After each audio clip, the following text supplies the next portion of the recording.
record. There, okay. All right, we're starting. So this is what I'm gonna talk about today. Gonna go to the introduction and cover a little bit of what we did last week as a review. Then we'll move into reversible and irreversible systems. And then we'll finally go to the second law of thermodynamics and the definition of entropy. And that's all I'm going to get to this week. Okay. So we've seen the abstract before. All right. There's a lot of important ideas that have been we've been paying close attention to in our previous lectures. The first law of thermodynamics was based on two important ideas. The first is that the internal energy of a system is a state function. Does anybody remember what a state function is?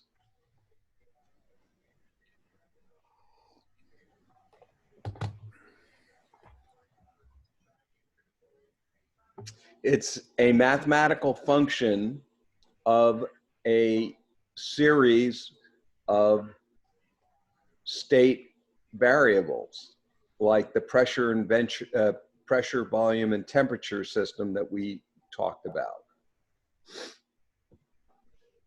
So the second important idea is that energy is conserved, which is one of the key ideas of physics. So there's some kind of a function, energy, which is a function of the state. And the state is a list of the particular state variables. State variables are ideas of variables that don't have dependency on the structure of. This has not arrived yet, sweetheart. Lee, would you please mute your microphone? Lee Gale, can you hear me? Okay, hang on. All right. Okay. The change in energy in a system, we're dealing primarily in gases right now, and the heat minus the mechanical work outward is the change in the energy of a system. So it can only change when it exchanges energy with its surroundings or environments. So the second big idea, again, energy is conserved. And in what we're talking about, it is heat minus work. And the energy can only change if the system exchanges energies with its environment. We're going to have a couple of new ideas. The first one is the process called reversible, and some are irreversible. So how do you tell the difference between a reversible and irreversible process? Well, that's the second big idea. The idea that a state function, another state function, S, that distinguishes between reversible and irreversible processes. A state function that come through on either one. Lee. Yeah, it hasn't come through on either one. How long is the thing? I don't think she can hear you. I think her speaker is probably turned off. Yeah. Maybe you could signal her or wave or. Sorry about that.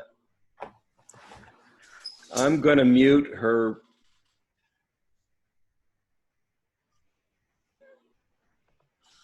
Okay. Oh, I'll admit.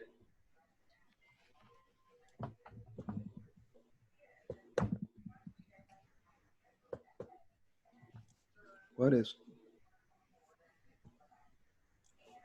Okay. Now, Lee, let's mute you. Good. All right. She's now muted. Okay. Let's see. You might also mention that a reversible process is a process that can go the other way. We're going to cover that. Oh, okay. Yeah. Sorry. All right. So I know where you're going. You're always ahead of me. Let's think about that. We're going to talk about reversible and irreversible systems. Okay. And we're going to think about the whole situation in an abstract idea. I got to take this off to the side. Okay. So suppose we have a process that goes from some initial state, I, and goes through and winds up at a final state, F. If a process, and we call that process P, so it goes this way, and I've got blue arrows to show that the direction in which it operates.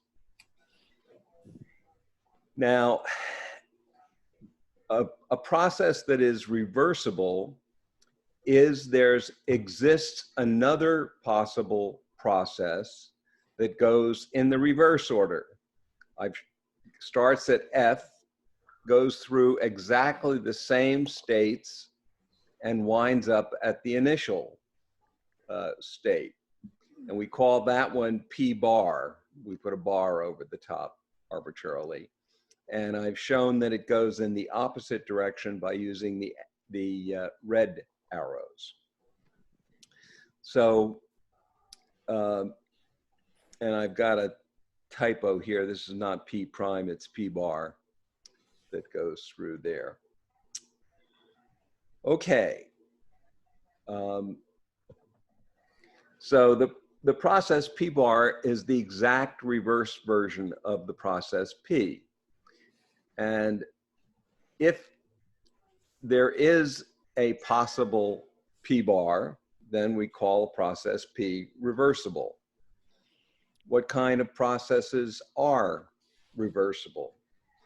We've been talking about the expansion of PBT systems in a fluid, for example. Suppose the PBT system is put in a cylinder with a piston, and we've described this previously. If it's oriented vertically, when it expands, it lifts a weight mg above the surface of the earth. The system, to expand, the pressure inside the system must be big enough to lift the weight. So we have a gas that is expanded in a piston. We have a weight, mg, sitting on the piston. And if the pressure force balance is there, it will lift it. So that means that the pressure times the area is the force, as we said before, and the force has to be greater than or equal to mg. But if the process is to run in reverse, then the weight has to be big enough to compress the fluid. So the same statement says that the force, which is the pressure times area, mg must be greater than or equal to F. So if these two inequalities have to be correct, that means that actually the forces have to be essentially the same. The force has to equal mg. Is that all clear to everybody? Art, Yeah. is it clear? Yep. Okay, great. Okay, so that means that the expansion of the gas will happen only very, very slowly. Can't be accelerated by an unbalanced force.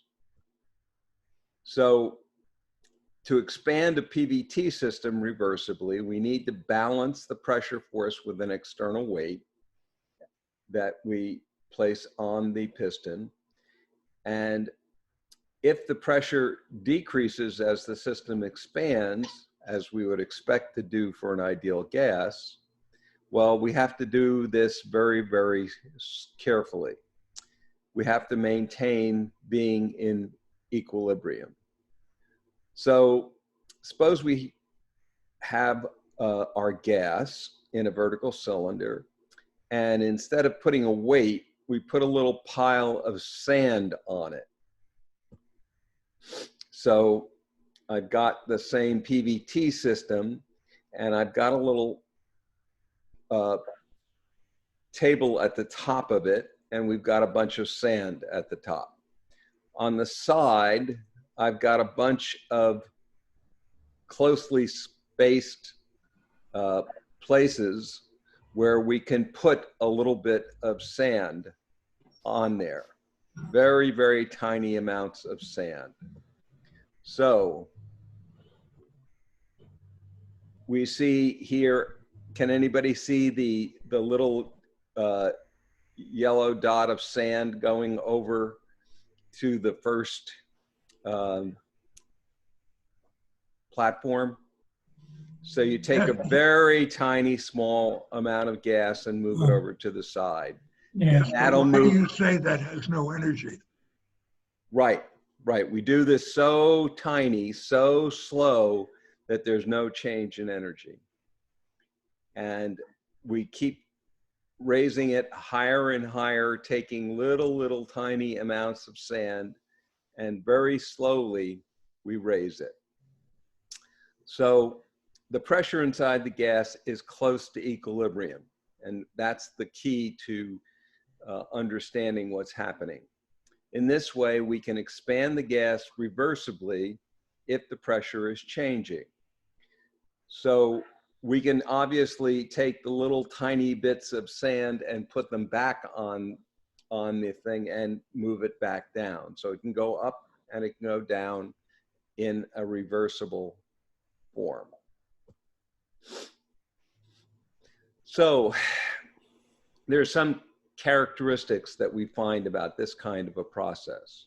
Bob, Yeah? you probably want to mention that there is absolutely no friction between the sides of the piston and the wall as it moves up and down.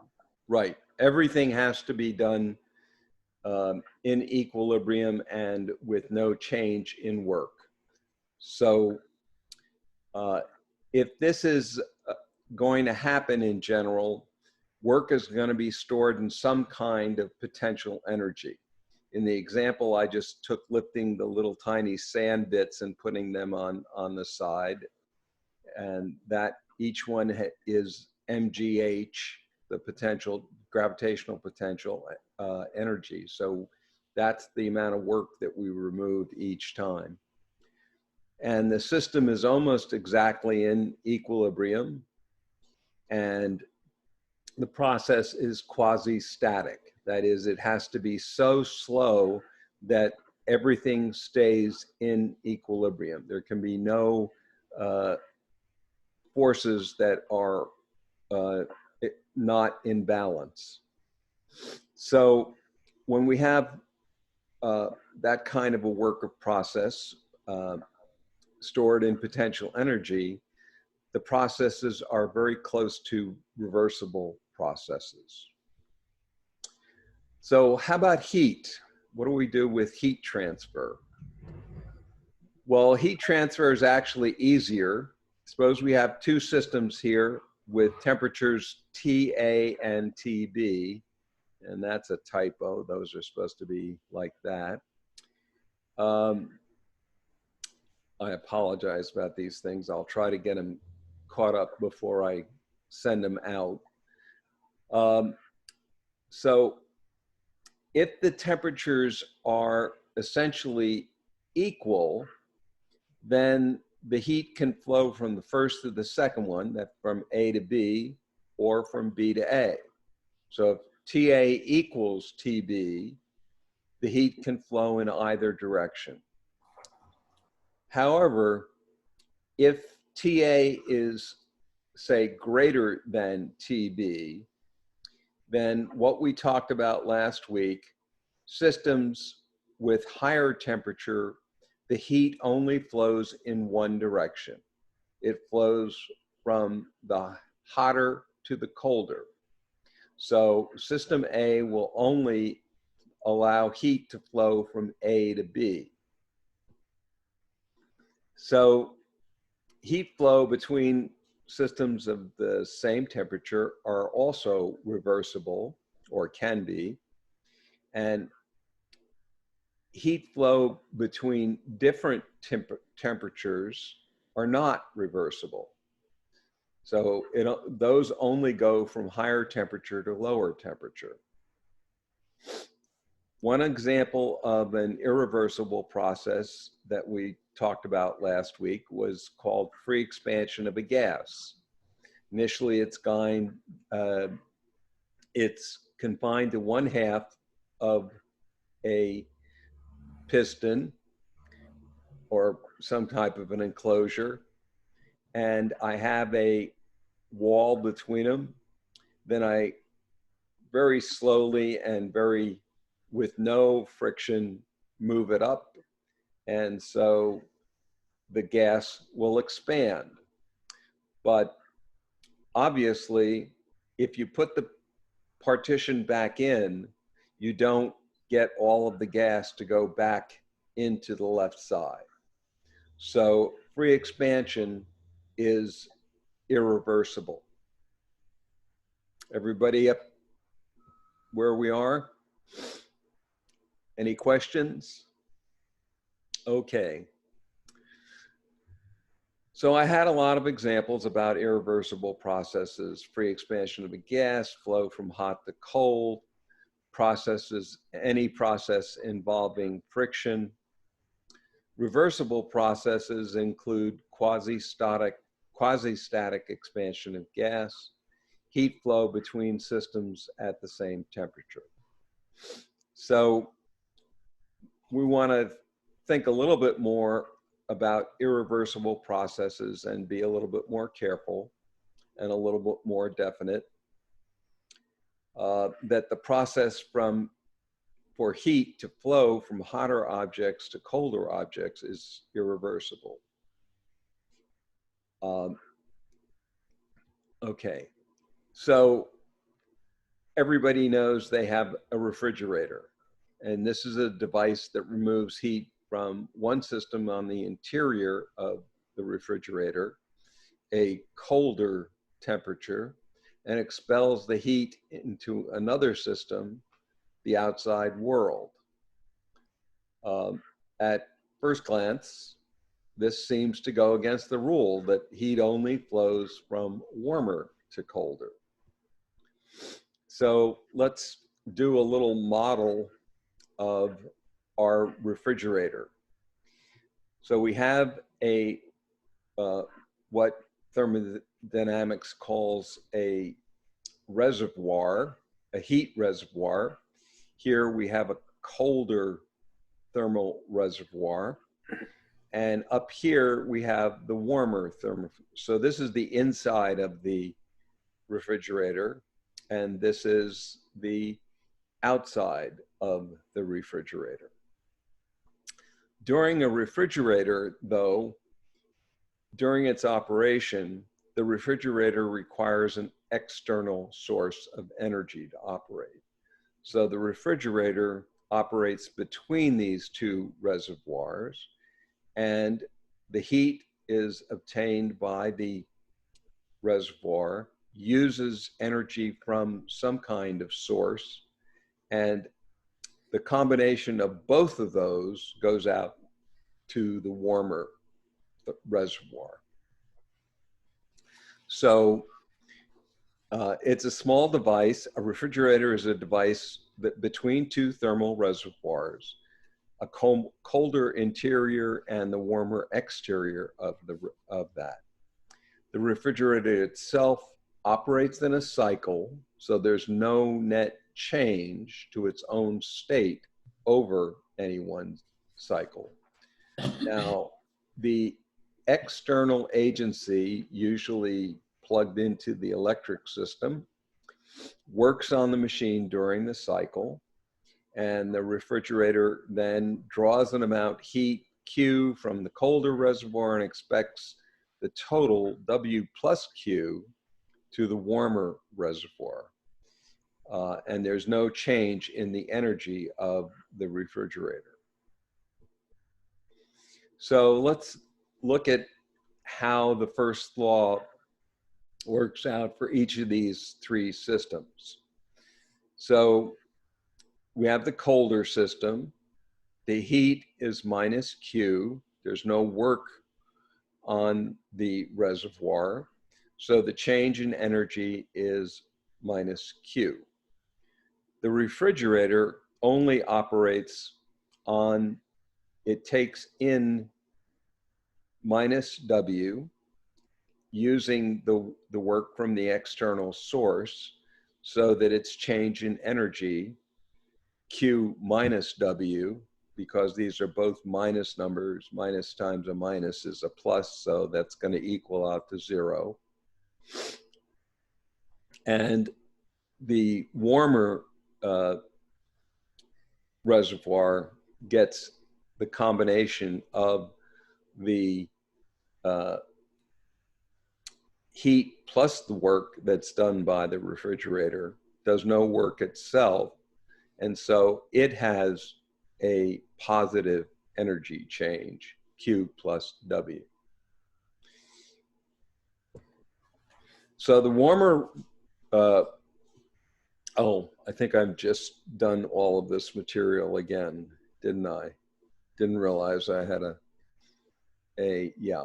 Okay, so it absorbs both Q plus W, the colder only minus Q, and the refrigerator only works using the external source minus W. So it's possible for heat to flow from a colder system to a warmer system, but only if something else happens. That is, if there's actually some other way of adding energy into the system to allow that to happen. And this was the basis of what's actually one of the earliest forms of the second law of thermodynamics, formulated by Clausius back in the 1840s. And his version was, no process can have as its sole result the transfer of heat from a colder system to a warmer system. Is that clear for everybody? Yeah. Okay, great. So there might be a process that goes from a colder system to a warmer system, as in a refrigerator, but the sole result of the process is not the same as the refrigerator. Here is a process that sort of disables the refrigerator. So we have some type of a energy coming into this machine C, and we have an outer reservoir which we're dumping W plus heat. So this, it doesn't do any actual reservation. In fact, all it does is change work as input and expels the energy into the thermal reservoir at some arbitrary temperature. Can anybody give me a guess of the kind of process that we looked at last week about this? The cannon? Yeah, you got it. Good. I don't understand the W plus Q. Yes, there's friction in this system. And so it's creating heat as well as the work. Oh, that I understand. I'm just not happy that you're taking in Q and expelling W plus Q. Sounds like we're not conserving energy. We're not.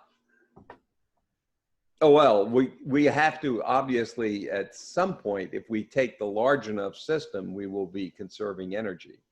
But in the particular boring of the machine, heat was expelled and energy was put in.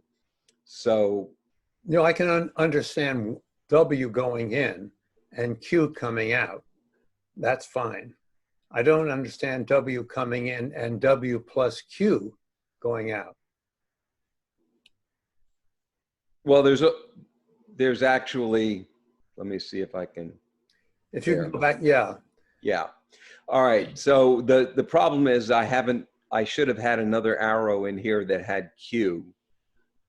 But in this system, it's creating heat as the work is creating heat. Yeah, then I just would expel heat to the reservoir, not work plus heat. No, it has to have, whatever comes in, all of that work has to go out as well. Yeah, but you transform the work into heat. So when you expel the energy into the reservoir, it's in the form of heat, not in the form of W plus heat. Well, Because you've converted W into heat via the friction. You don't have the work once you've generated the heat. Okay, I should probably say W equals Q here rather than plus Q. That would work. Okay, my apologies. Or Q equals W, because it's the stuff that you're expelling is in the form of heat. Right, right. Okay. All right, so yeah, in fact, that's what I have right here. So yeah, another typo. I apologize. That should be, I'll try to get these corrections done before I send this out. So this is the work that was done in the boring machine. The heat was expelled by the system. In fact, it was so hot that it would boil water. So this kind of a machine is certainly possible. And again, this should be W equals Q, not plus. I apologize. So there might be a process that goes from colder system to warmer systems as in a refrigerator, but the sole result of the process cannot be the same as the refrigerator. The process it does no actual refrigeration. If you think about it and you recognize it's, oh, I'm doing that again. Why am I doing that again? All right. So what's the difference between reversible and irreversible processes and state changes? Let's imagine that some system that's isolated from the outside world, and I spent probably 3 or 4 lectures saying that no such thing exists, but we're going to do this as a Gedanken experiment.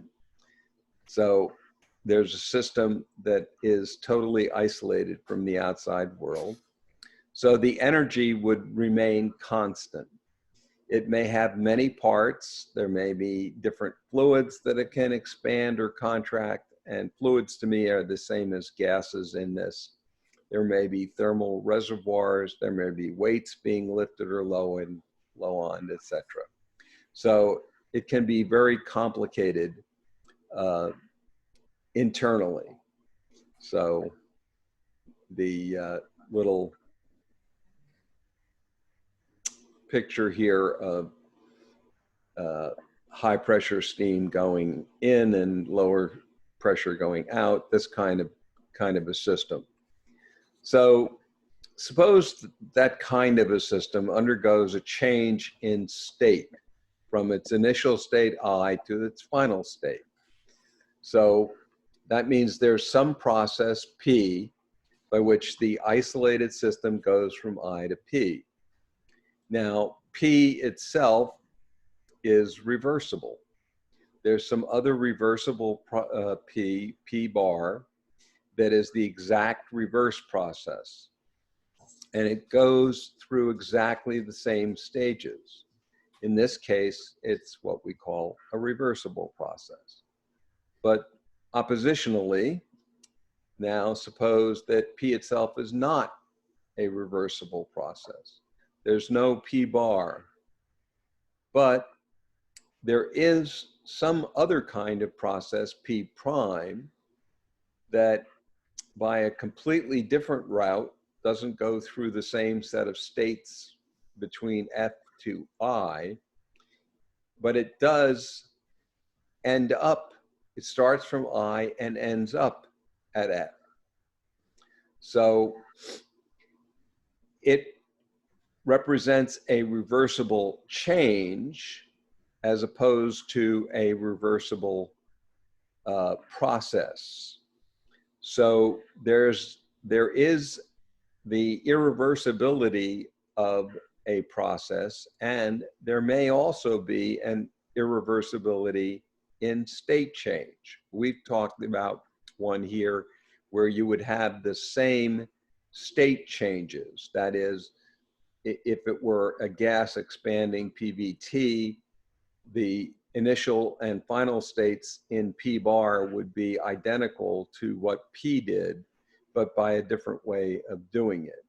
But there may also be irreversible state changes. So reversible processes always lead to reversible state changes. Since we can just reverse the process, obviously it takes from I to F and F to I.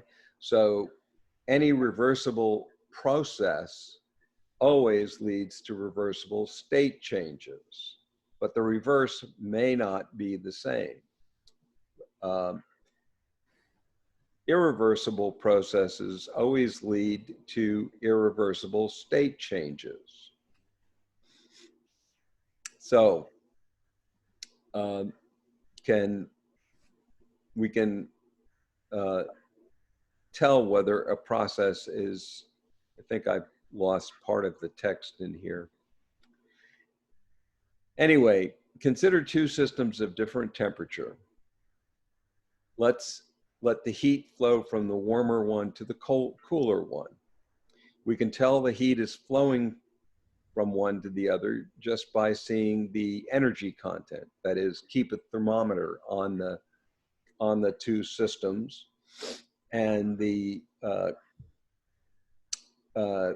cooler one will get warmer and the warmer one will get cooler.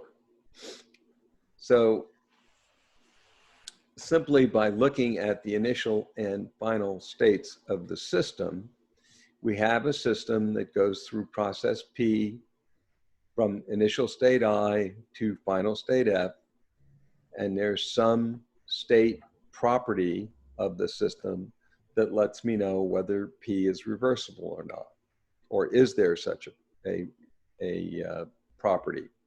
Well, there's a single state function that does this job. And the reversibility of P is determined entirely by another state function, similar to the PVT system. This one is called S, and it's the entropy. So we're going to discuss about entropy, and we're going to talk, we're making some assumptions about the world. The first thing is this quantity S is a numerical quantity. Again, another typo here, quantity. And that has the ability to tell us whether or not it's an irreversibility of state change. And that's that there's a single number, a scalar that does all of this work is pretty amazing, but we make that assumption. And further, we make the assumption that it's additive. That is, if there's a change in entropy between two systems A and B, then the total system, AB, is just the sum of the entropy of A plus the entropy of B. So this is how entropy is going to work. Entropy is going to tell us which state changes are reversible and irreversible. If a state change from an initial state to a final state is reversible, that is, if and only if, the entropy itself is unchanged. That is, if the change in entropy is 0. So we said that we're going to have a number, and actually that number is always going to be greater than or equal to 0. And if it's equal to 0, it means that it's a reversible state change. The state change from I to F is irreversible if and only if the entropy itself changes. That is, if you calculate the entropy and it changes, it becomes positive, then the process is irreversible. So entropy changes are always greater than or equal to 0.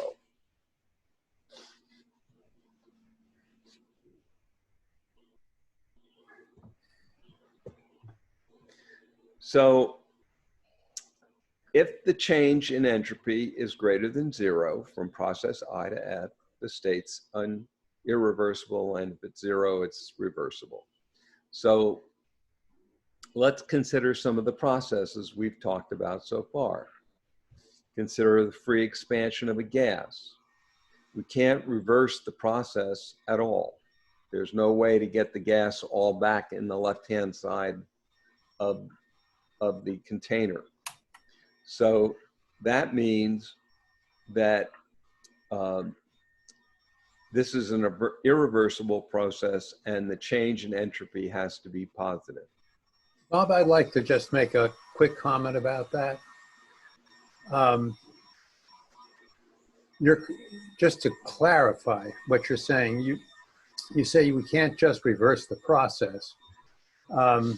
Obviously, you can invent a process that, as you've mentioned before, that returns this system to its initial state after a free expansion, but you don't leave the rest of the universe unchanged. Right, right. You would have to have some kind of external work that would push all the gas back into the first half before you put the slide back in the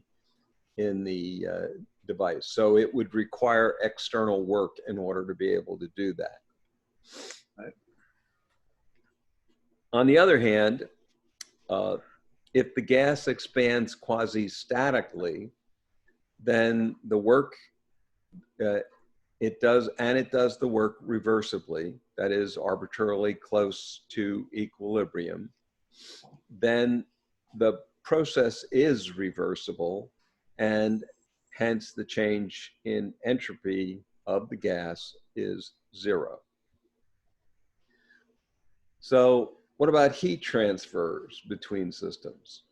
Heat transfers between systems of equal temperatures is a reversible process. You can have heat which are at the same temperature can go from one side of the process to another, and the reverse way are both possible.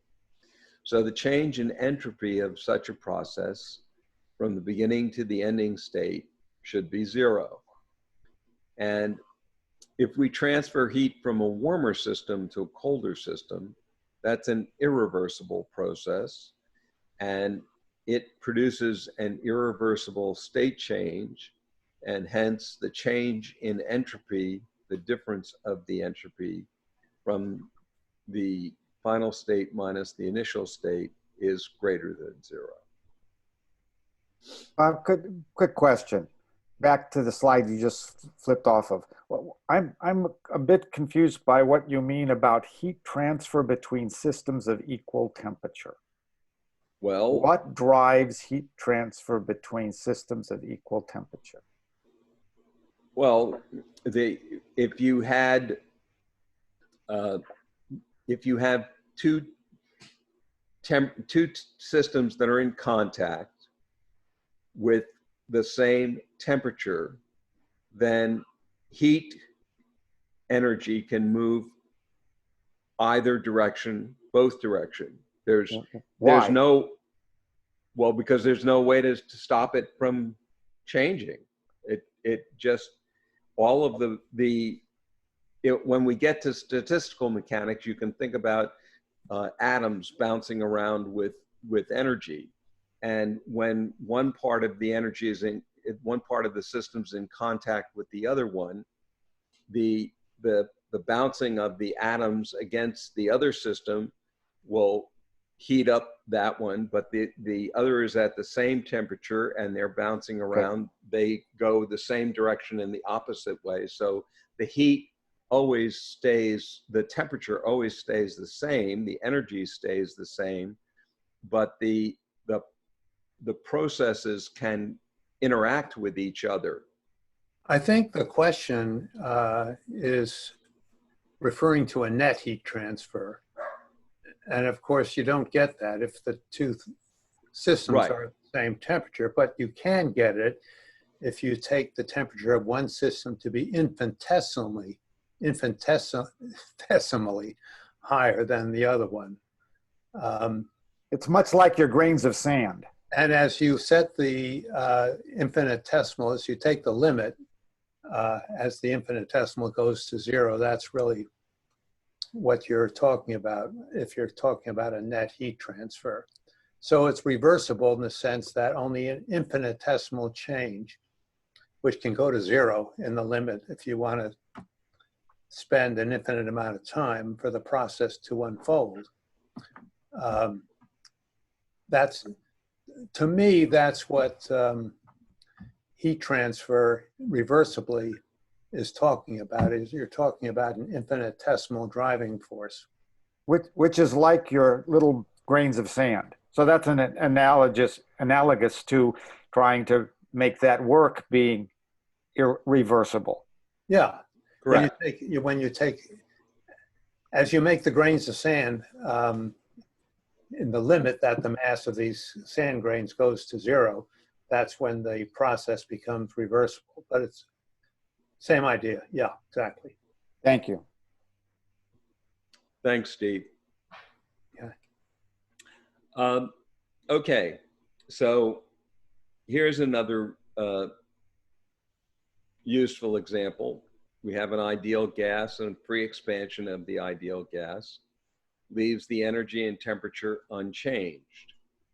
Now, you start the gas confined in one part of the volume, remove the partition, we expand it in all parts of the system. The gas expands freely into all parts of the piston, and the gas goes from an initial volume to a final volume, VI to VF.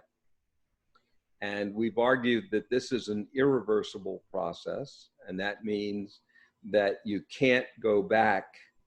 It's okay to go one way, but not the other. And that means that the change in the entropy should be greater than 0. The same change in state. Now, we're going to add a reservoir onto it. And so the gas could be accomplished in a completely different way by an isothermal expansion. So I can do this arbitrarily close to equilibrium and in a reversible way. we have some external place I can put work and have a heat reservoir. So as the gas expands from VI to VF, there's some work done over here. And, but I do this in such a way that the heat reservoir stays constant,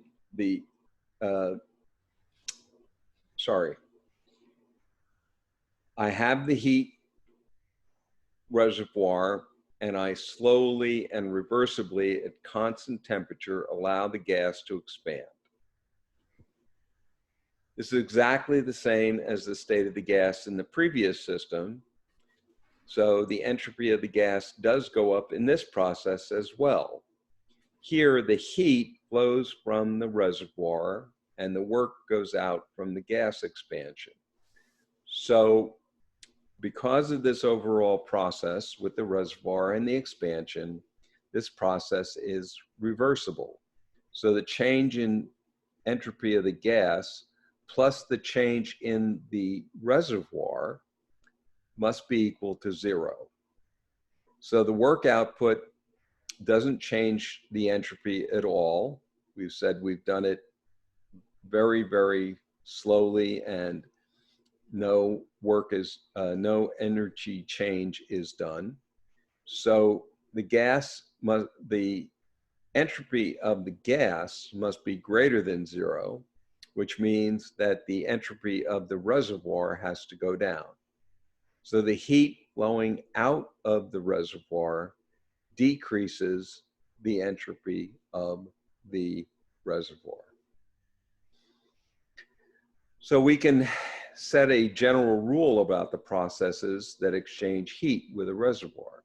If the heat flows out of a reservoir minus Q, then the change in entropy is less than 0. When heat flows into a reservoir, its entropy increases. The change in reservoir is greater than 0. The change in entropy in the reservoir is greater than 0. So it's a very reasonable assumption that the amount of change in the entropy is just proportional to the amount of heat that we've been added or taken away from the reservoir. So we might say we could try experiments to find out whether or not it's true that the change in entropy is just a constant times the heat, Q, either added to the reservoir. If it's added to the reservoir, K is positive and depends upon the properties of the reservoir, obviously. It doesn't necessarily, it's not a constant that's absolute. It's just a constant that you could measure for a particular reservoir. So how about all systems? Well, any system is effectively a thermal reservoir if the amount of heat that is exchanged is extremely tiny. And we're going to call that delta Q. A tiny amount of heat that doesn't affect the temperature of the system. So delta T is about 0.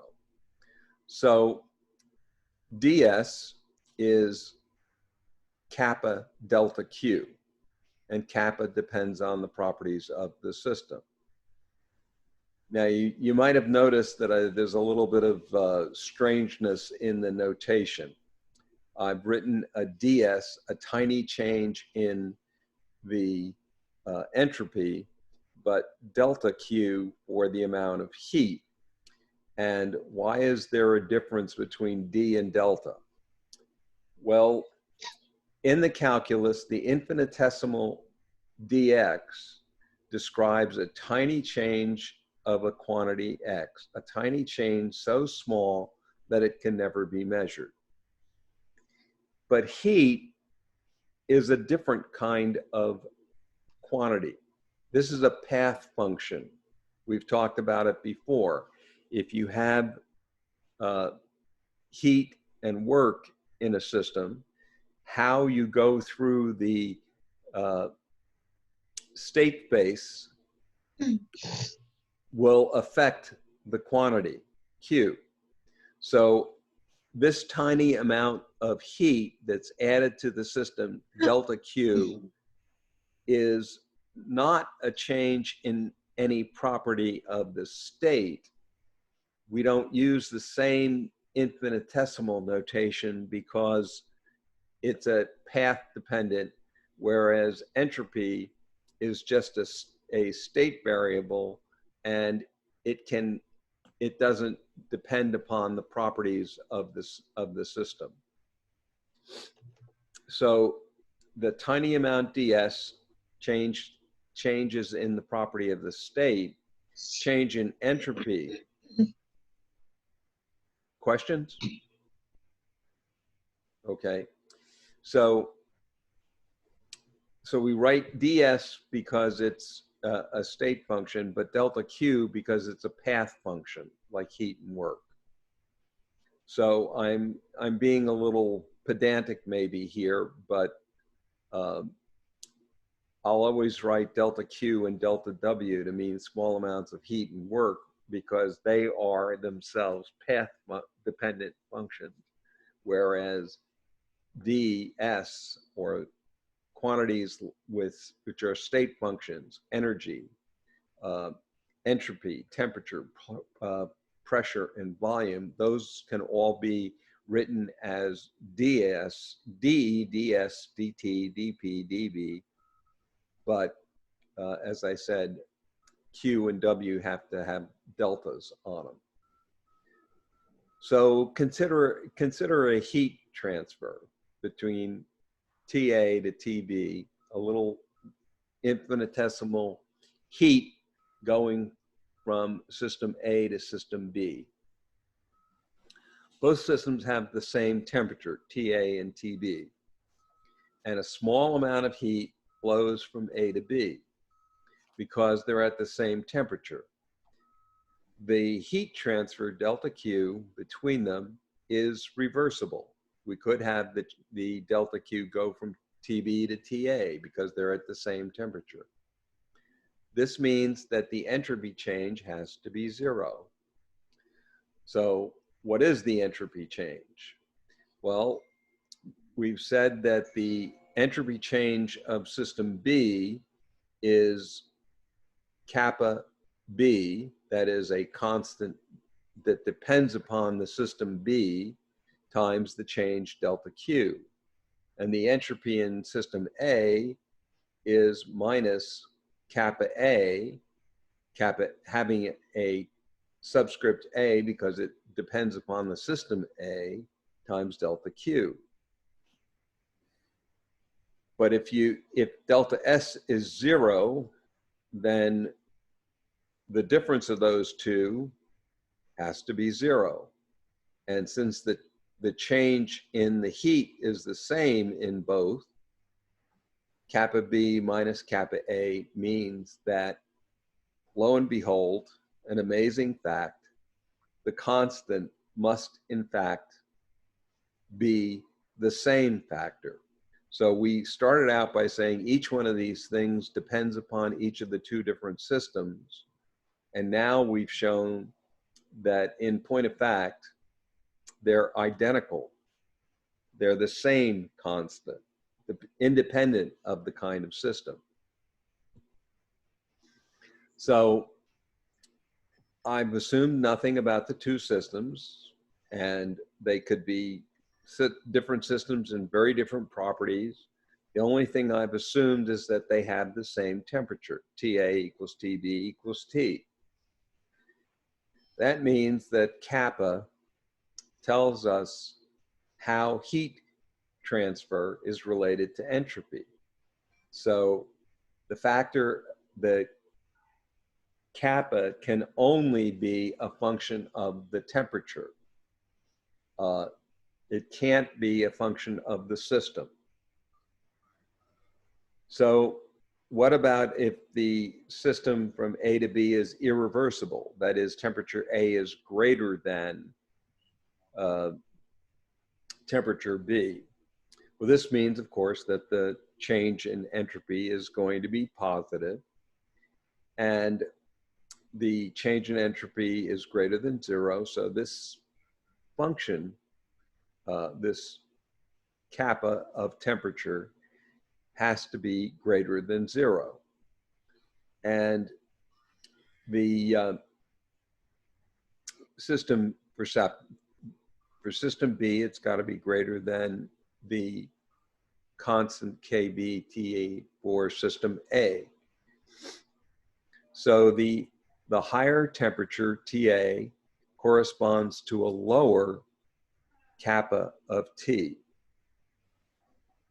And so the function that we've been talking about here, this constant, which is only a function of temperature, is a decreasing function of temperature. Now, did people follow this? This was not at all clear to me initially when I wrote it. Is it clear to people? Yes. Okay. If it wasn't clear to you, I'm not sure if it's clear to me.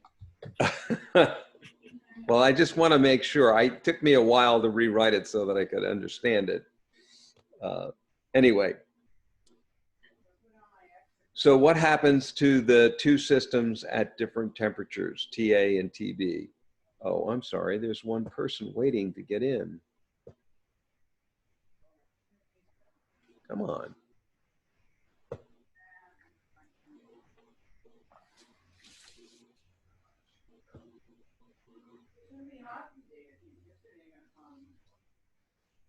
Okay.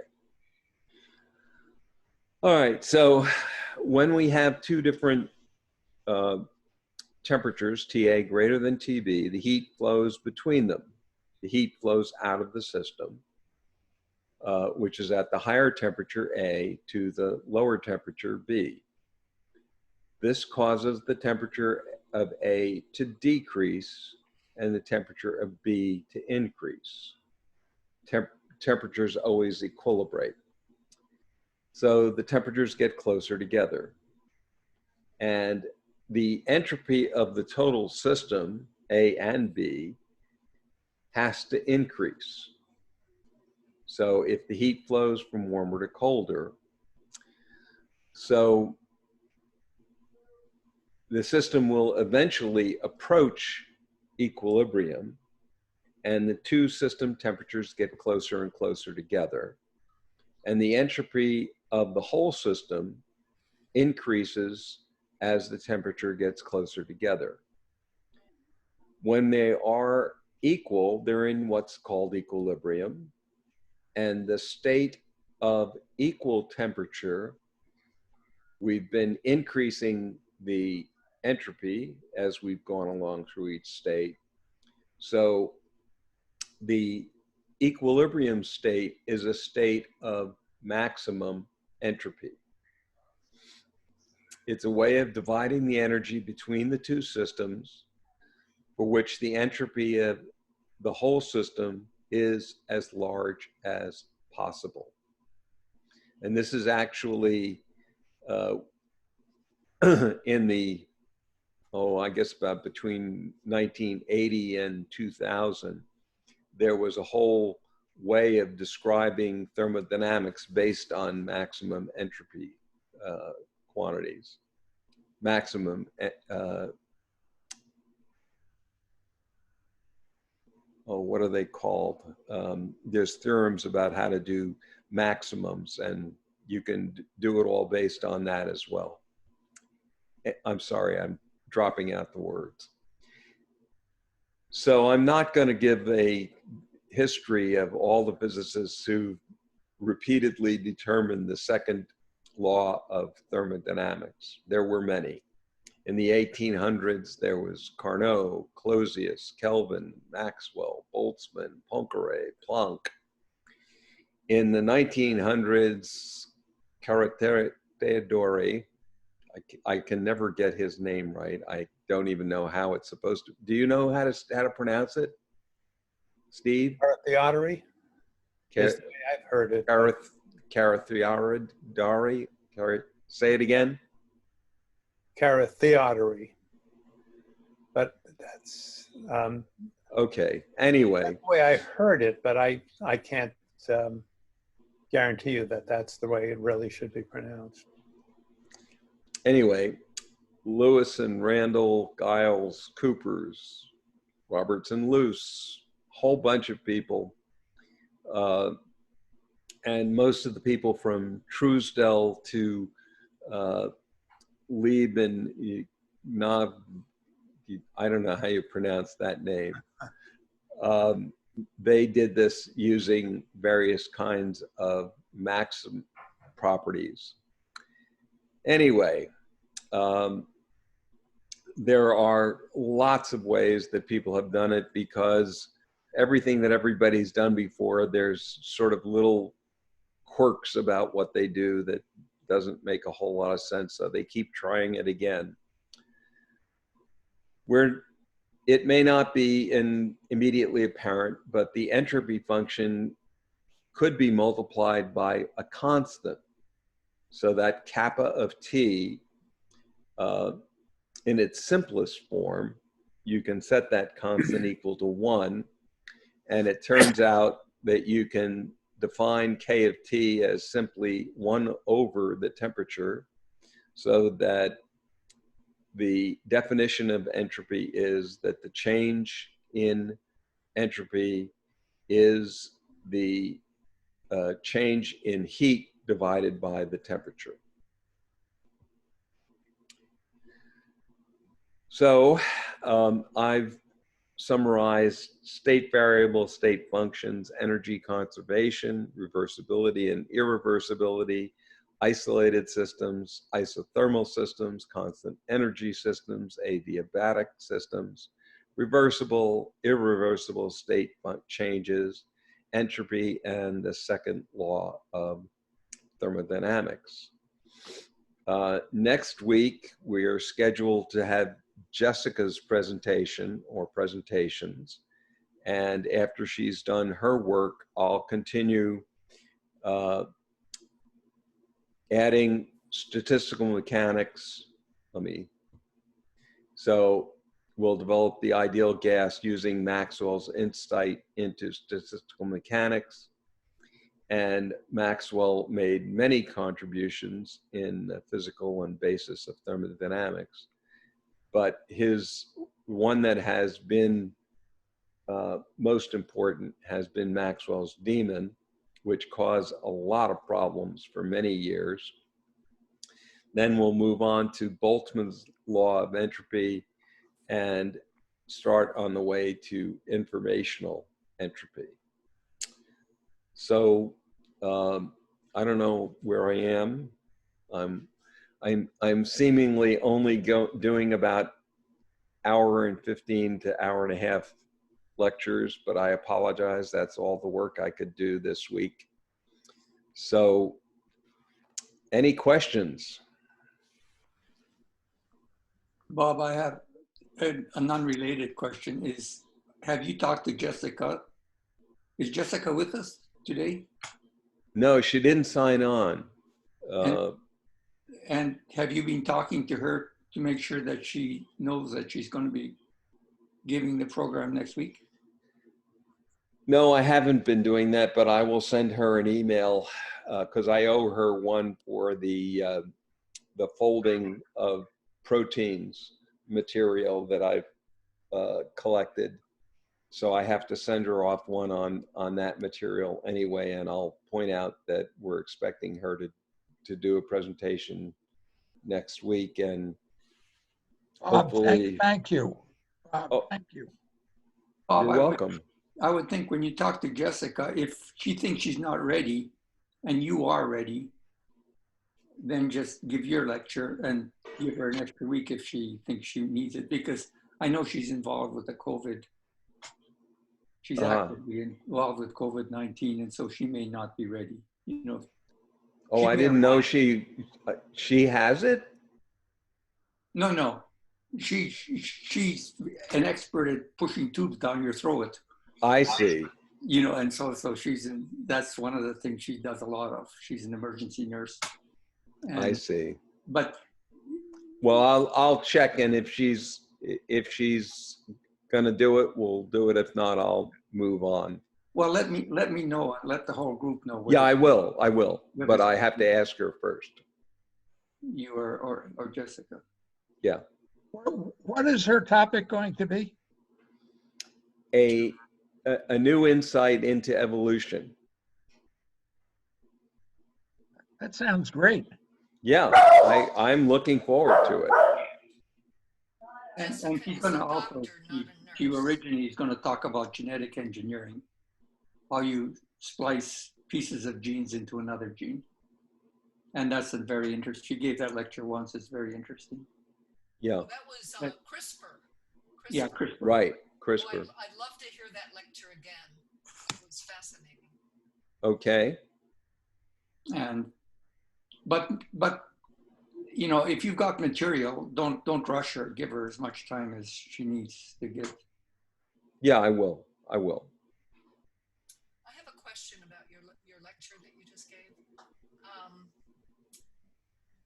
Why, on a molecular or atomic level, why does heat flow from warm to cold as opposed to cold to warm? Well, there's several ways to look at it. One of them, if you think about, say, all of the heat, all of the gas in one side of a container, and it's got a partition between it. Okay, it's bouncing around with a whole bunch of energy. You remove the partition, there's a whole new volume available. So all of these molecules that are bouncing around with each other will start moving into the vacuum that is next to it. And as they do, the energy in the system is identical, but wait a minute. I'm sorry. I think I've got the wrong example there. Steve, I think I had the wrong example there. Could you give a different example? Yeah, Gale's volume is very, very low. I'm not sure I got the entire question. I'm sorry. It's my mic. I didn't have my mic down. The question is, why, looking on a molecular or atomic level, why does heat flow? Why does atoms, or why do atoms or molecules flow from hot to warm as opposed hot to cold as opposed to cold to hot? Oh, okay. You have to think about the difference between the molecules in a hot vessel and one in a cold vessel. The molecules in a hot vessel have a greater kinetic energy. They're moving around faster. Okay. The ones at the cold reservoir are moving around slower. So you've got a diathermal wall separating. That means you can transfer energy on a molecular level from one side to the other. You've got molecules in the hot vessel banging against this wall. Okay, the wall is responding, maybe by vibrating in some way. It's in contact with the molecules in the cooler vessel, so it's transferring some of that molecular energy to the molecules in the cooler vessel. The molecules in the cooler vessel, when they come in contact with the wall, which is responding to the molecules in the higher temperature vessel, get some of that energy from the higher temperature vessel. Of course, it goes the other way too, but not as much because the molecules in the cold vessel don't have as much energy, don't have as much speed, so they don't hit the wall with as much force as the molecules in the hot vessel. So it's the transfer of the greater kinetic energy of the molecules in the hot vessel to the molecules in the cold vessel, which basically constitutes the transfer of heat. Okay, I've understood what you said, and so basically, Or you can think of it this way: if you've got two solids, I mean, forget about the gas. It might be easier to think about the solids. A solid with a higher temperature, the molecules are vibrating around their equilibrium positions more so than the molecules in a cooler substance. So you bring the two substances together, and the larger vibrations of the molecules in the hotter substance begin to get transferred to the molecules in the colder system. These vibrate. You can think of a string. You start vibrating the string at one end, and the vibrations get propagated down the length of the string. Well, you've got a substance with a lot of vibrations in the molecules, and they get transferred to the molecules in the cooler substance. And that is basically the way the heat gets transferred. You're just transferring energy. okay. But in this case, vibrational energy. All you have to do is touch your finger against a hot plate, and you can feel that. Okay, so Sounds like an experimental physicist there. An engineer. what apparently is or seems to be the physics is that you just take the givens of the world, and the givens of the world in this case are that or hot molecules, higher temperature molecules have more energy than lower temperature molecules. Yeah, exactly. Yeah, Okay, exactly. so that's the and there is no explanation for that. That's simply a given that we start with, axiomatic, right?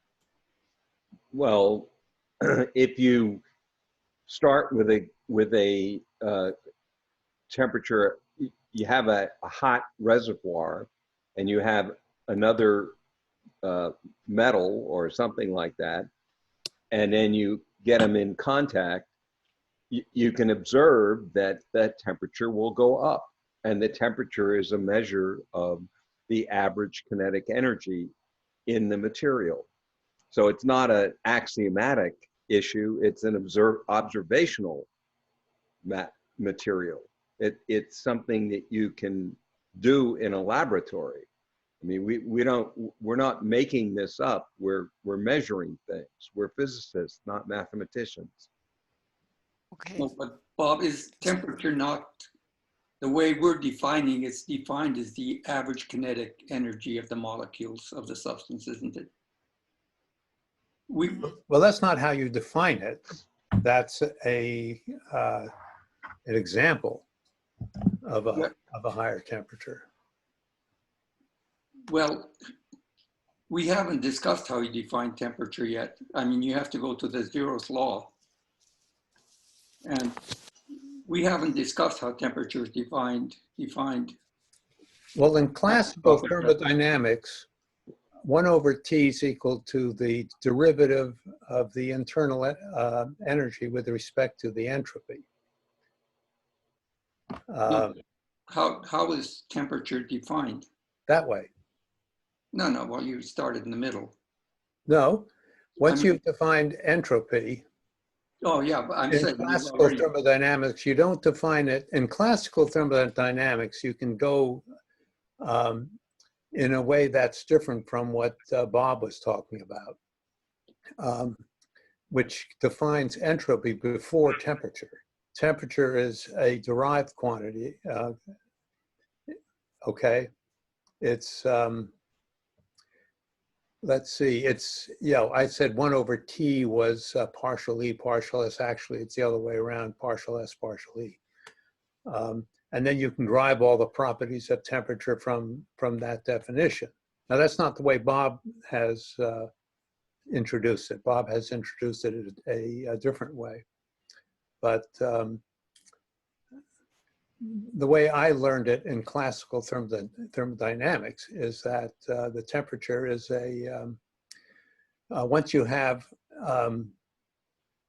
a set of state variables, like internal energy, like volume, like number of particles, things like that, then you can define things like pressure and temperature and chemical potentials as derivatives of these state functions. And given the properties of these state functions, the properties of temperature and pressure and so forth follow. Okay, I think I learned thermodynamics before you did, probably. And in those days, they defined temperature first. Are you 110 years old? Yeah, first chapter, they defined temperature, and it was based on the zeroth law of thermodynamics, which said that two bodies in equilibrium with a third body are in equilibrium with each other. And I think that's the zeroth law of thermodynamics. Is that anyone? Well, I think that's what the zeroth law is. I'm not sure that it tells you all the properties of temperature. Yeah, well, yeah, that was a long time ago that they defined it that way. I could dig out the book and send you that. Yeah, no, I've seen it that way too. But Yeah. Again, I'm just not sure that that tells you by itself that heat flows from a higher temperature to a lower temperature. That just tells you when systems are in equilibrium. They defined what temperature was. I think they started with pressure and volume and the zeroth law of thermodynamics. And then they said there had to be another variable, which they called temperature. It's kind of the way they did that. But we're getting way off track here. Yeah, there are multiple routes into all of these quantities. I don't think one is necessarily any better than another. Well, at the start, you have to separate macro and micro. And what you're doing is you're using the micro properties. Actually, I'm using the macro properties. But you also count the number of molecules. Well, that's part of the macro description, how many particles you have in there. You're not talking about where the particles are or how they're moving. You're just saying, I've got n particles in there. Okay. Any other questions?